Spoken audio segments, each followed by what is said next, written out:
பச்சை மிளகாவும் சீரகமும் போட்டு கொஞ்சம் கொத்தமல்லி இஞ்சி பூண்டுலாம் போட்டு மிக்சியில அரைச்சிட்டு அந்த மசாலா போட்டு ஊற வச்சுட்டு பச்சை கலர்ல வரும். ஆனா அது மாதிரி டேஸ்ட் ரொம்ப நல்லா ஸ்பைசியா காரமா அது. கொஞ்சம் தயிர் ஊத்திக்கிறேன். சரி தயிர் ஊத்திக்கோங்க. சூப்பர். இப்போ அதே பண்றேன். அத பண்ணுவாங்க.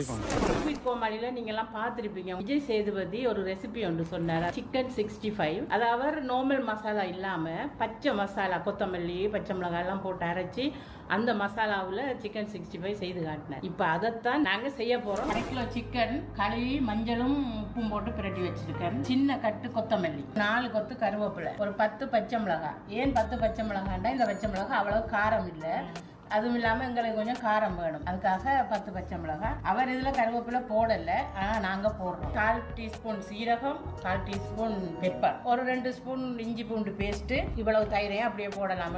ஒரு 3 ஸ்பூன் தயிர் வேணும். இப்ப இதுல சேர்த்துருவோம். பச்சை மிளகாய் 1 கொத்து, 2 கொத்து, 3 கொத்து.